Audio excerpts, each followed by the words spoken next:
Scientists set up the Shenzhou 7 spacecraft on its launching pad, ready to begin China's third manned space flight. Premier Wen Jiabao asked governments at all levels to put food and work safety as a top priority. A massive bomb attack on an Islamabad hotel frequented by foreigners kills at least 40 people. And South Africa's ruling party asked President Thabo Mbeki to step down.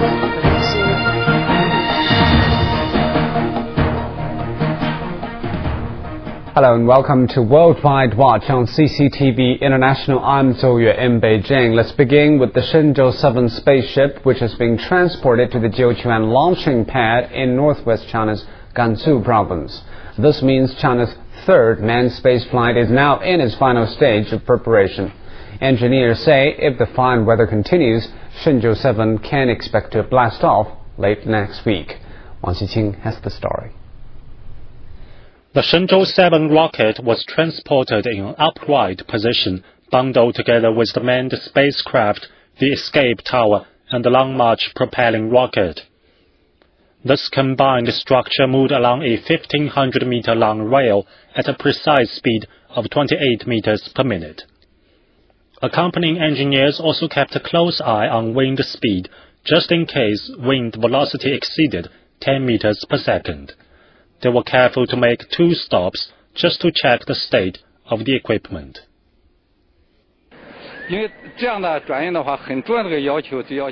Transportation causes vibrations, and if the frequency of the vehicle's vibration matches that of the rockets, this can damage parts of the spacecraft.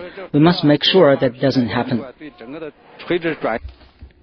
The whole process took just over an hour. Now firmly positioned in its launching pad, Shenzhou 7 is all set to take off with 3 astronauts on board next week. One of them is scheduled to take a walk in outer space. Wang Xiqing, CCTV. A NASA advisor says the launch of Shenzhou 7 is an important step to build up China's space program. Basically, Shenzhou will establish a very critical milestone for Chinese main space program, establish capability of EVA.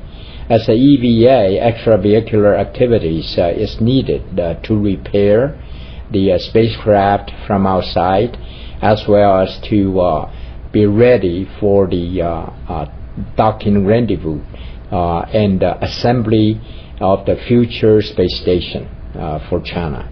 Okay, these are important milestones, and in a way, China going through this to establish this capability, and so in a way, I think the world is watching very closely because this is a critical milestone. I think China will be successful.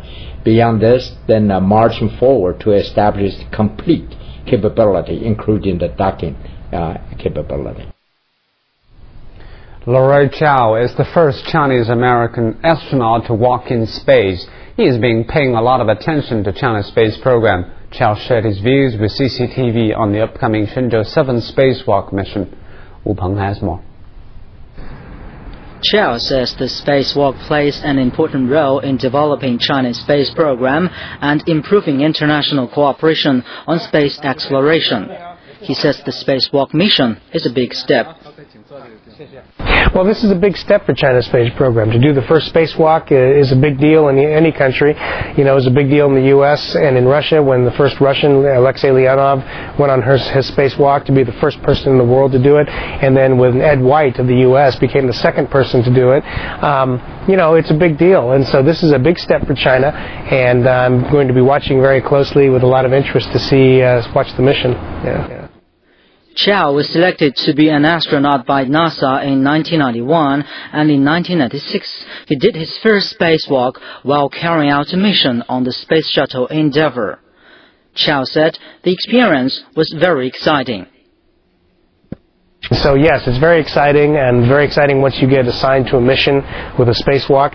And then the very first time you're going to do a spacewalk is very exciting because it's something completely new. I remember the first time I did a spacewalk, of course I'd already flown in the shuttle before, and I had already looked at the Earth through the windows, and it was very beautiful.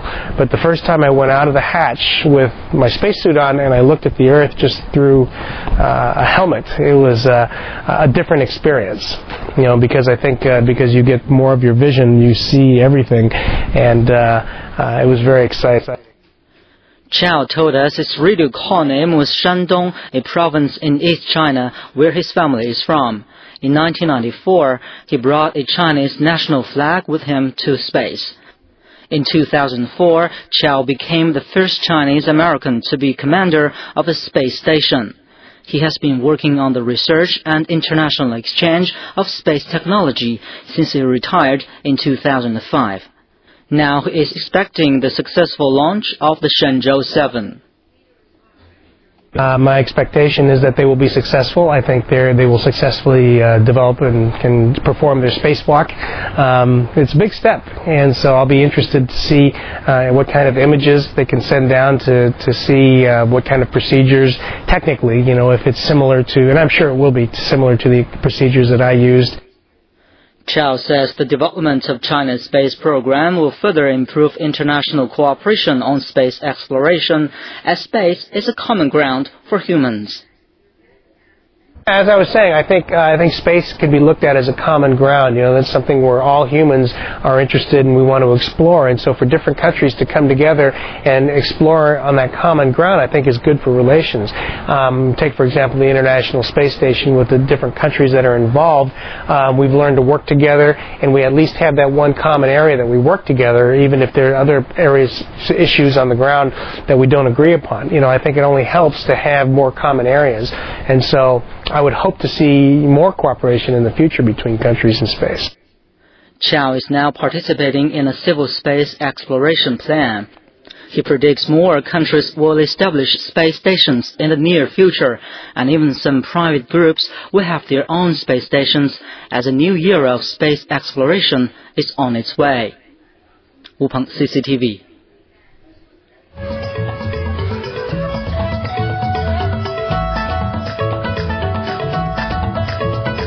Step back in time, breathe in the diverse culture, and set your heart free on the magnificent grassland. Gansu, home to the Dunhuang Grottos and the ancient gates of the Hesi Corridor, where history meets adventure. It was the place that linked ancient China to the outside world. Now it links China to outer space. Join Travelogue on an epic journey through Gansu, past and present, only on CCTV International.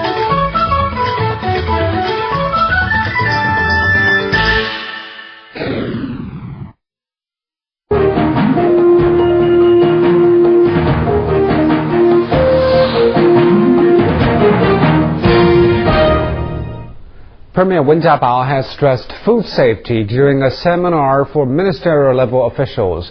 He described a series of accidents involving work and food safety this year as bitter lessons. The Premier reminded participants of the severe losses of lives and property. He called for governments at all levels to put more emphasis on food and work safety. Wen Jiabao said China must never develop its enterprises and economy at the cost of its people's lives and health. He said the country must strengthen the supervision of the entire food chain from growth to consumption. Meanwhile, Vice Premier Li Keqiang has toured Hebei to inspect province's milk market and visit those young patients affected by tainted milk powder. Li Keqiang said manufacturers and suppliers must ensure the quality of their products, and hospitals should provide free treatment to those infants. Wang Xiqing has the details.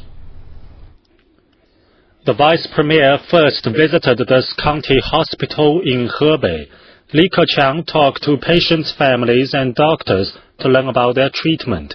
He said the hospital must provide free medical services to the children poisoned by tainted baby formula, and the medical staff should bring patients from remote rural areas to the hospital. Li said the government will provide medical equipment, medicine, money, and staff if there are shortages. The vice premier then went to a local supermarket. He was informed that all the contaminated products have been pulled from the shelves. Only products deemed safe are on sale. Li Keqiang said money should be refunded to consumers who have bought tainted products, and retailers must maintain stable prices. Li Keqiang also visited a local village to inspect dairy farms. He said the government will subsidize the farmers who have suffered economic losses. The vice premier also urged local officials to thoroughly investigate and rebuild a high-quality market for milk products. Wang Shiqing, CCTV. And coming up next on Worldwide Watch. President Asif Ali Zardari vows to eliminate terrorism in Pakistan after a deadly bomb attack destroyed a hotel in Islamabad. And the African National Congress says President Thabo Mbeki has agreed to step down. We want to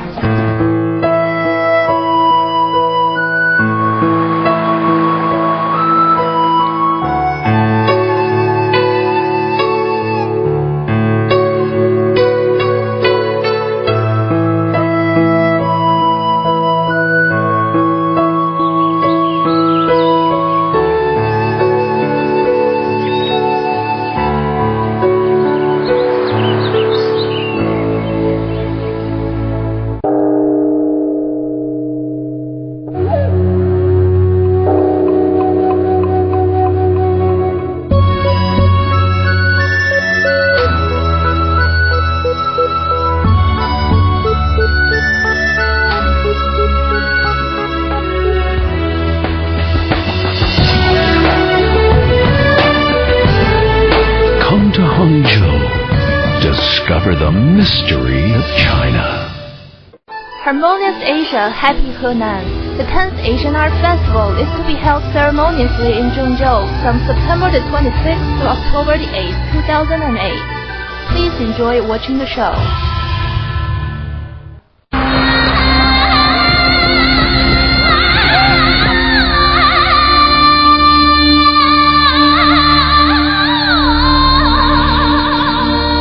Much more to see in Inner Mongolia. Thousand Island Lake. The ideal place to relax. Hangzhou.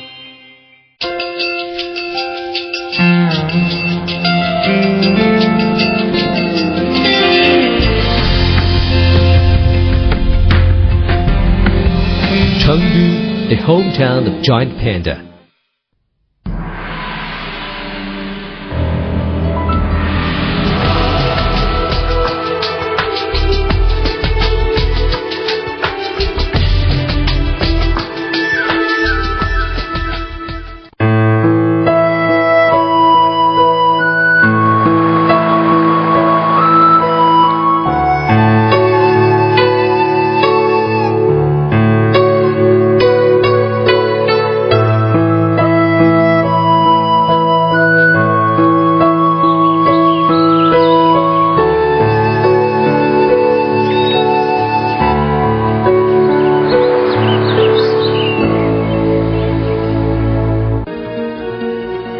CCTV9, China's only English-language news channel, broadcasts throughout China and across the globe.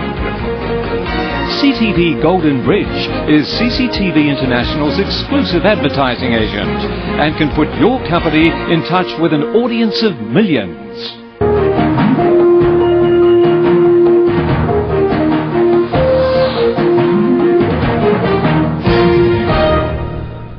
Welcome back. A massive truck bomb has completely destroyed the Marriott Hotel in Pakistan's capital, killing at least 40 people and injuring more than 250 others.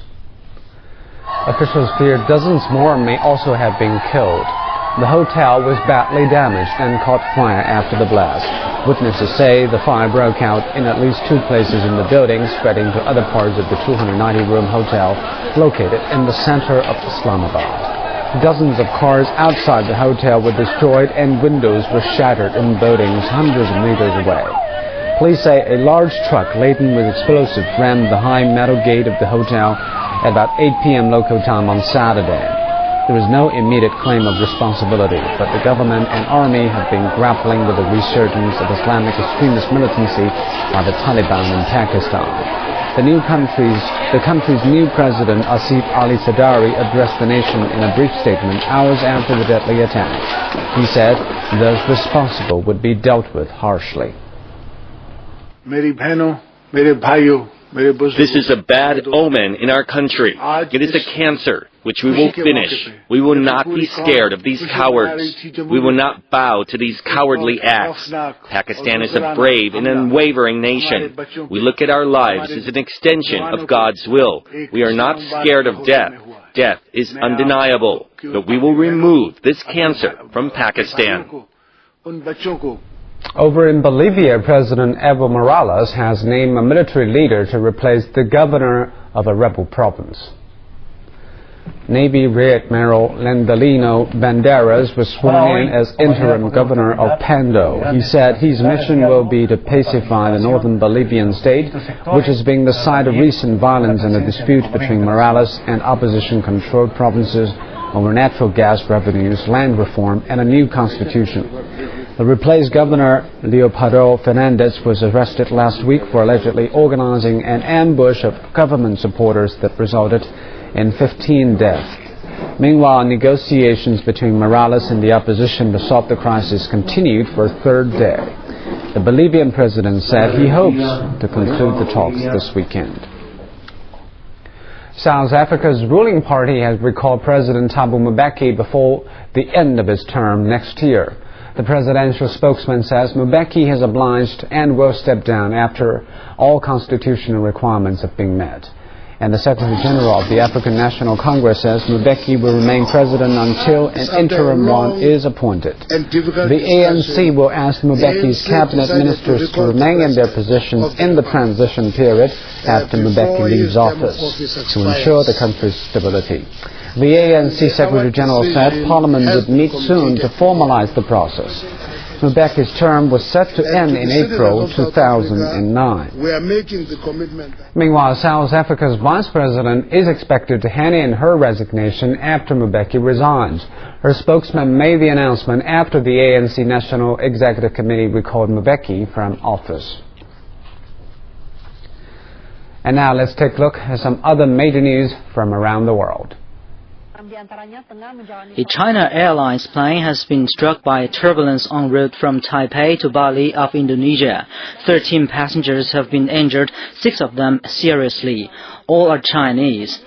The plane with 338 passengers and 19 crew on board was hit by the turbulence around 2 p.m. local time before landing at Ngurah Rai International Airport in Bali. The head of the Iraqi Journalists Union, Muyad Olami, has been injured in a bomb blast at the union's headquarters in Baghdad.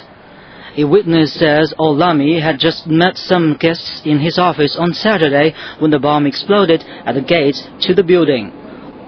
Olami suffered light injuries and was back in his office later in the day. 5 people in all were injured in the blast, including 2 union guards. Al-Qaeda has threatened new attacks in Afghanistan and dismissed setbacks in Iraq and vowed to keep fighting there even after U.S. forces leave. A new video marking the anniversary of the September 11th attacks was issued on Friday. The delay in release was reportedly due to problems in the militant websites. The 90-minute video features speeches by bin Laden's top deputy, Ayman al-Zawahiri, and other top figures in the militant network. The video also reveals what it calls progress for Al-Qaeda on several other fronts, including Somalia and Northern Africa. Thousands of people have marched in London calling for an end to knife and gun crimes on the city streets. Some of those who attended the rally in Hyde Park on Friday were the families of victims of violent crimes. British Home Office Minister Tony McMoody said the levels of violent crimes in London can only be reduced if people take collective responsibility. So far this year, 26 teenagers have died violently in the British capital. It's about what we do in schools, what we do in our homes, what we do. On a lighter note, the world's largest beer festival, the annual Oktoberfest, has gotten underway in the German city of Munich for the 175th time. At 12 noon local time on Saturday, the mayor of Munich officially declared the festival open by tapping the first beer keg with a wooden hammer. Organizers expect about 6 million people from around the world to down at least one beer before the party ends on October the 5th. About 1,800 waitresses are on hand to ensure the speedy delivery of drinks. It has been customary for the local population to turn out in traditional Bavarian attire during the festival, and during which millions of liters of beer and hundreds of thousands of sausages are consumed. And this is Worldwide Watch. Those stories and much more straight ahead. Stay tuned. Chinese steelmakers warn Brazilian iron ore giant Vale do Rio Doce against hiking prices above previously agreed limits. And Beijing's Paralympic Village ends a successful run after serving as home away from home for athletes from around the world. From a single angle, we see only part of the picture. To understand this world, we must view it from many angles. Worldwide Watch gathers information from every corner of the world. Spend 30 minutes with Worldwide Watch and get the complete global picture.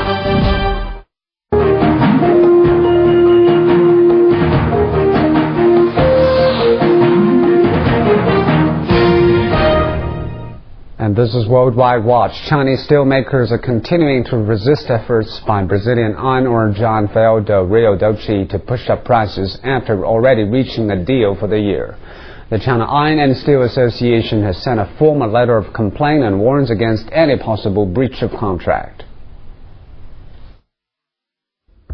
Vale do Rio Doce is insisting on hiking prices of iron ore to its Asian clients despite reaching an earlier deal. The company says it wants an 86% hike instead of the 65% agreed on with Bao Steel. The long-term agreement price of the iron ore from Brazil is already similar to the spot price of the product from India, and they want to raise the price further. I think it's not wise to do so, because the behavior will force us to give up using the Brazilian mine and reduce general demand. Bali should consider keeping to the original contract. Law says iron ore from the Vale makes up 40% of all imports to Chinese steel companies. But the stock of imported iron ore now stands at more than 80 million tons as of the end of August, and demand is expected to fall in the next few months. Meanwhile, many privately owned domestic steel companies are keen to try out new sources of iron ore. Not long ago, several companies, including Shagang Group, set up a United Iron Ore Investment Corporation, which focuses on the purchase and exploitation of iron ore. If conditions permit, we as private-owned companies will look for new places to explore. Now the company is waiting for the regulator's approval. Yang Fei, CCTV. The Paralympic Village has officially closed after playing host to over 7,000 guests from 147 countries and regions. And as Li Chong tells us, the village's attentive service and state-of-the-art facilities have earned it a very good reputation. Many athletes went shopping one last time for something that represents their time in Beijing. Items with the Paralympic logo on them and traditional Chinese silk and fans are the most popular. The Paralympic mascot is also the first choice of many. We bought some mascots and T-shirts. We love them all. I'll give them to my friends. You're very friendly people. It's a good memory for me. The village received over 16,000 athletes and officials from 204 countries and regions during the Olympics without any major incidents. And the standards remained equally high, though the number of guests was only half that during the Paralympics. We made them feel the warmth of home. They were provided with comfort living conditions and good meals. There were also many cultural activities. And finally, a gala celebrating the Olympics and art was held at the Great Hall of the People on Friday. The event marked the closing of the Olympic Cultural Festival and Meet in Beijing Arts Festival. The gala paid tribute to the Olympic spirit and its prevalence in the world's most populous country. Olympic songs especially composed for the evening, and the children's chorus singing "One World, One Dream" graced the air.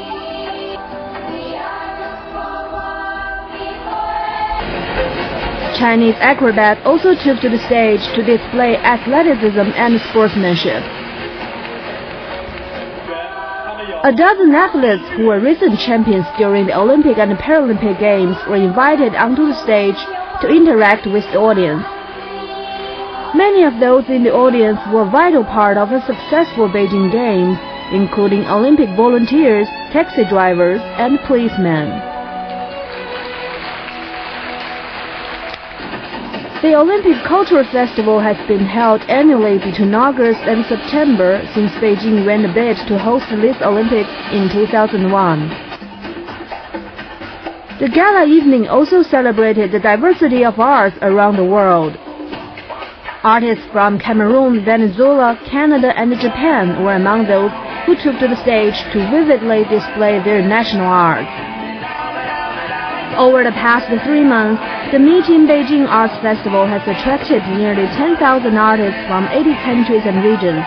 They presented more than 200 cultural activities, and as many as 3 million spectators were enthralled by the operas, dramas, concerts, and exhibitions, and other forms of entertainment. CCTV. And before we go, the weather forecast for China and North America. Here's Gary Snow. Good morning. Let's look at China's weather first. Today and tomorrow, a cold front will cause temperatures to drop by 4 to 8 degrees, all the way across from eastern Xinjiang through to the northeast of China. Indeed, eastern Inner Mongolia and much of the northeast there can expect temperatures down by 8 to 12 degrees. Meanwhile, rainfall will also increase in those areas today. Central and eastern Gansu, Ningxia, up to Hebei and Heilongjiang will all see rainfall. In particular, Shanxi, northern Shanxi, western Hebei and central Inner Mongolia will be hit by moderate intensity downpours. Tomorrow we're still in for more rain over much of the north, with southern Hebei as well as western Shandong to see moderate intensity rain there. As for the south, still large areas of hot weather today. Hunan, Jiangxi, Fujian, Guangdong and eastern Guangxi will all see highs at or over 35 degrees. Tomorrow that hot weather will actually expand to cover most of Chongqing, and it is expected to last until the 24th, when some approaching rain should cool things down somewhat. Let's move across to North America now. Today, due to a cold front, eastern Canada will see temperatures falling by 4 to 8 degrees. Meanwhile, with the cold front moving off, central Canada is set to see warmer weather, with temperatures rising by about the same 4 to 8 degrees.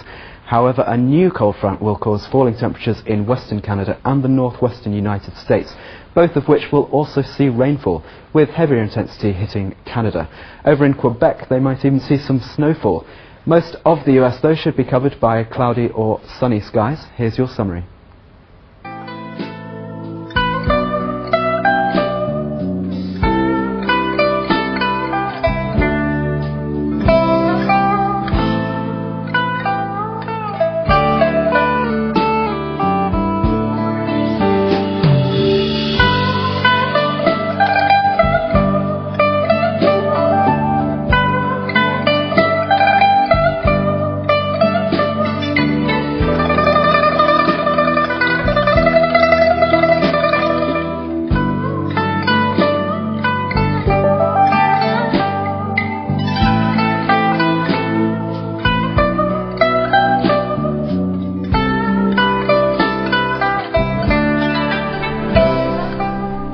Well, that's it for Worldwide Watch. I'm Zhou Yu in Beijing. Thanks for watching, and bye for now.